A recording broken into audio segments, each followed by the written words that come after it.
Oke guys, balik lagi nih di Laici Studio Channel di season pertama. Kita masih membahas video tentang para rasul. Setelah Rasul Yakobus anak Zebedeus di video sebelumnya, maka kali ini kita akan mengulas kisah perjalanan Rasul Yohanes anak Zebedeus dan sekaligus adik dari Yakobus. Nama Yohanes ini sering disebutkan bersama dengan saudaranya, yakni Yakobus dalam keempat kitab Injil. Dipercaya oleh beberapa ahli bahwa Yohanes ini termasuk salah satu murid dari Yohanes Pembaptis bersamaan dengan Andreas. Beberapa pandangan juga menyebutkan bahwa Yakobus dan Yohanes anak Zebedeus ini masih memiliki kekerabatan dengan Tuhan Yesus dari garis ibu mereka, yakni Salome. Oh ya, satu lagi, di video sebelumnya admin ada sedikit misinformasi, yaitu berkaitan dengan kelahiran Sang Juru Selamat, yaitu Yesus Kristus. Nah, proses persalinannya ini memang dibantu oleh Ibu Salome. Namun, untuk segmen mengenai Salome yang membantu kelahiran Yesus, namun tangannya terkena kutuk, itu hanya terdapat di Injil Apokrif Yakobus. Secara fakta, Salome inilah yang memang membantu proses persalinan Bunda Maria. Nah, kita kembali lagi ya ke Rasul Yohanes guys. Rasul Yohanes merupakan salah satu murid inti dari 12 murid Tuhan kita Yesus Kristus, yakni masuk ke dalam ring satunya atau core timnya Yesus Kristus, yakni kawanan 3 murid yang sering diajak ke tempat-tempat rahasia. Rasul Yohanes ini merupakan murid yang dikasihi oleh Yesus Kristus. Bahkan ia taat mengikuti perjalanan saat penderitaan Yesus Kristus hingga peristiwa penyaliban di Gunung Golgota atau Bukit Golgota.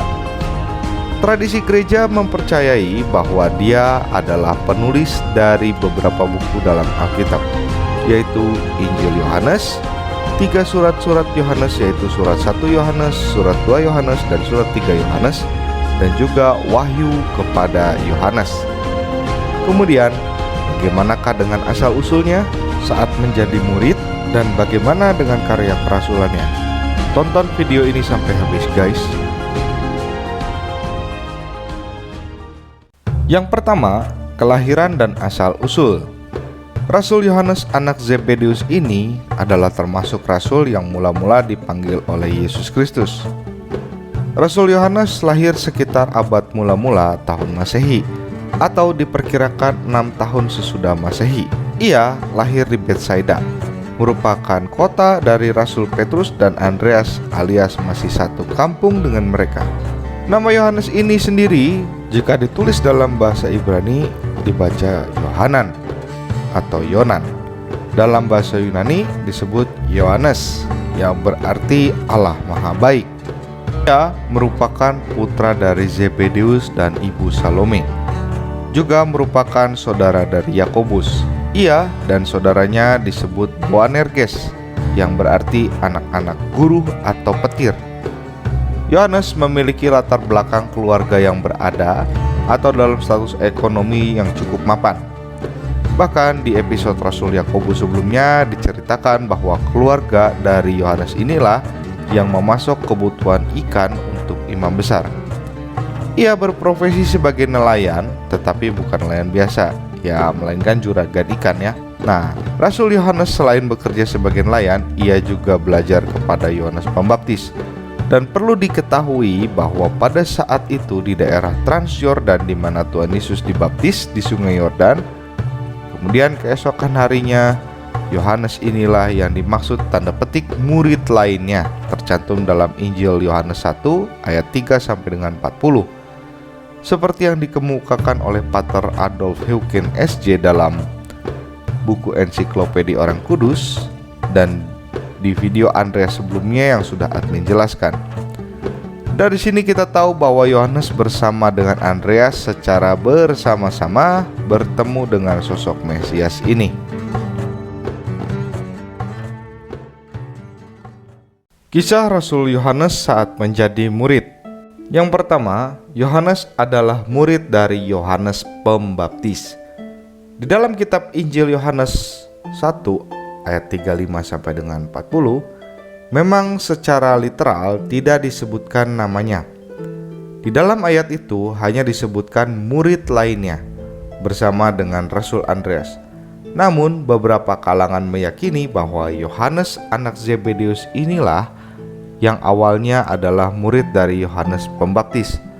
Salah satu ahli yang meyakini bahwa Yohanes anak Zebedeus ini adalah murid dari Yohanes Pembaptis adalah tulisan dari Pater Adolf Heuken dalam bukunya yang berjudul Ensiklopedi Orang Kudus pada halaman 54. Yang kedua, Yohanes menanggapi ajakan juru selamat bersama dengan sang kakak.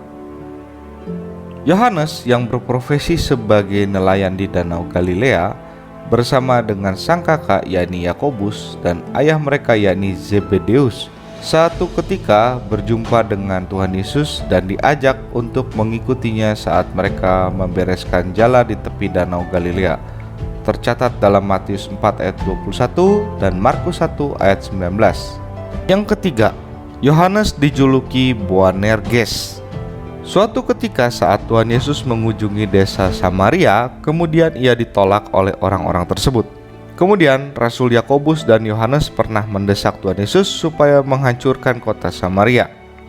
Inilah yang menjadi salah satu alasan mengapa Tuhan Yesus menyebut Yakobus dan Yohanes anak Zebedeus adalah Boanerges. Dalam Markus 3 ayat 17 dan Lukas 9 ayat 51 sampai 56. Dalam perkembangannya, makna dari Boanerges ini menjadi makna yang positif, yaitu berpegang teguh pada ajaran kebenaran. Jadi, ketika Rasul Yohanes ini mengajar, ia benar-benar tegas. Bahkan nanti kawan-kawan akan mendapat kisah antara Yohanes berhadapan dengan bidat Kerintus, dan ia tidak tanggung-tanggung Rasul Yohanes mengutuki bidat yang satu ini. Yang keempat, Yohanes termasuk murid inti. Nah, sedikit mengulas ya guys, bahwa Yohanes anak Zebedeus ini termasuk murid inti atau core timnya Tuhan Yesus Kristus, yang terdiri dari Yakobus bin Zebedeus, Yohanes adiknya, dan Simon Petrus. Ketiga murid ini memiliki semacam tempat tersendiri dalam karya Yesus Kristus, yakni pada peristiwa penyembuhan mertua Petrus di Kapernaum, tercatat dalam Matius 8 ayat 14 sampai 17, Markus 1 ayat 29, Lukas 4 ayat 38 sampai dengan 41. Kemudian membangkitkan anak Yairus, yaitu Matius 9 ayat 18 sampai 25, Markus 5 ayat 21 sampai dengan 43, Lukas 8 ayat 40 sampai 56. Kemudian saat peristiwa transfigurasi di Gunung Tabor, saat Tuhan Yesus berbicara dengan Musa dan Elia dengan wajah yang bercahaya dan baju putih yang bersinar. Matius 17 ayat 1 sampai 3, Markus 9 ayat 2 sampai 13, Lukas 9 ayat 28 sampai 36. Kemudian Yohanes anak Zebedeus juga ikut dalam peristiwa saat Tuhan Yesus duduk di atas Bukit Zaitun dan berbicara mengenai akhir zaman. Setelah para murid mengagumi kemegahan dan kokohnya bait suci di Yerusalem. Tercatat dalam Matius 4 ayat 1 sampai 2, Markus 13 ayat 3, Lukas 21 ayat 5 sampai 6. Dan pada saat peristiwa di Taman Getsemani, saat Tuhan Yesus menarik diri untuk berdoa kepada Bapa, kemudian Yakobus, Yohanes, dan juga Petrus diajak secara khusus untuk berdoa dan berjaga-jaga. Namun mereka bertiga malah kedapatan tertidur dan cenderung lengah akan mandat dari Tuhan Yesus. Ini tercatat dalam Matius 26 ayat 36 sampai dengan 46, Markus 14 ayat 32 sampai 41 dan Lukas 22 ayat 39 sampai 46. Yang kelima, Yohanes berperan saat perjamuan. Pada saat perjamuan sebelum Tuhan Yesus mengalami masa sengsaranya, Yesus meminta Petrus dan Yohanes anak Zebedeus ini untuk mempersiapkan ruangan yang akan digunakan bagi perjamuan Paskah. Lukas 22 ayat 8. Dan pada saat perjamuan dimulai, Rasul Yohanes sering disebut murid yang dikasihi. yang dalam Injil diceritakan bahwa kepalanya bersandar di dada gurunya. Dari peristiwa ini, Petrus memberi isyarat kepada Yohanes anak Zebedeus untuk menanyakan, siapakah yang menyerahkan sang guru, atau siapakah yang akan menjadi pengkhianatnya. Nah, ternyata Yohanes saat itu bersandar di dada Yesus, menanyakan kepadanya, siapakah orang itu. Lalu Yesus memberi isyarat, yakni dialah yang kepadanya aku akan memberikan roti kepadanya sesudah aku mencelupnya. Yohanes 13 ayat 21-28, Matius 26 ayat 21-25, Markus 14 ayat 18-21, Lukas 22 ayat 21-23. Dari sini kita dapat melihat bahwa setelah Yesus memberitahu kepada Yohanes siapa yang akan mengkhianatinya, Yohanes betul-betul memperhatikan siapakah orang itu yang akan mengkhianati gurunya, yakni Yudas anak Simon Iskariot. Yang keenam, Yohanes adalah murid yang setia. Kesetiaan Yohanes ini tidak diragukan lagi.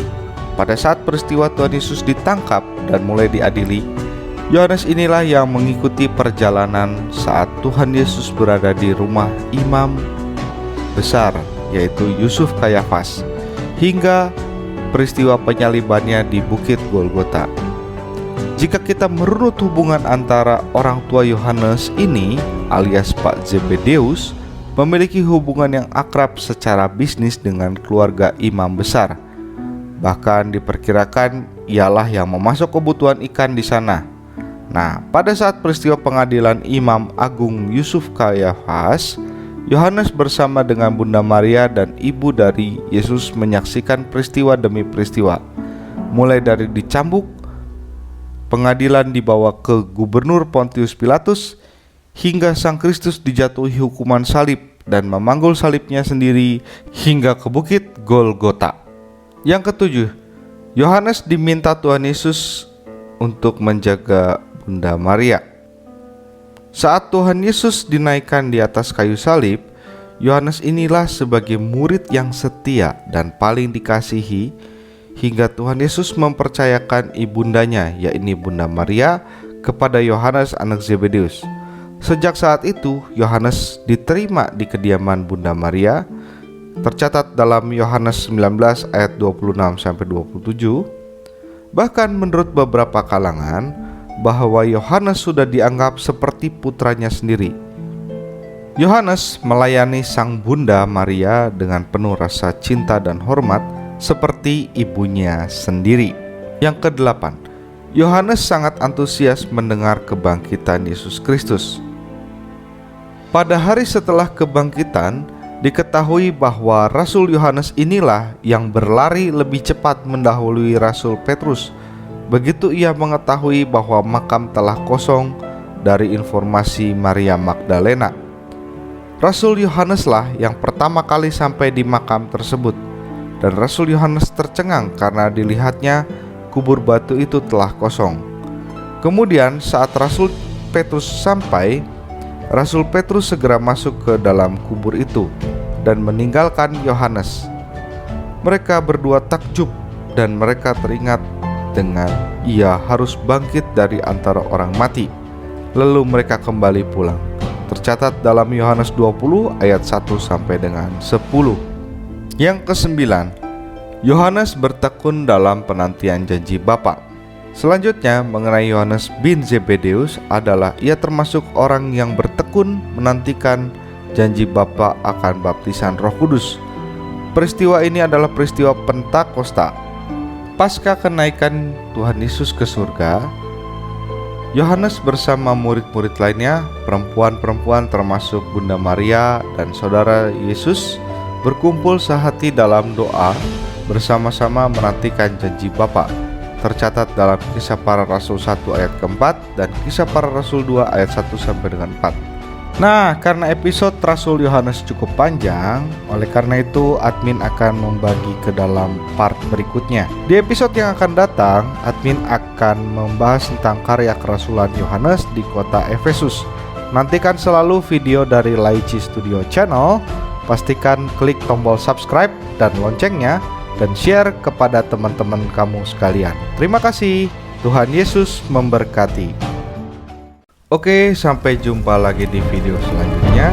Bagi kamu yang merasa terberkati oleh channel ini, jangan lupa klik tombol jempol ke atas atau tombol like-nya kalau kamu suka dengan video ini, dan klik tombol subscribe supaya kamu bisa terus pantau perkembangan video selanjutnya. Berikan juga komentar dan saranmu di kolom komentar. Tuhan Yesus memberkati.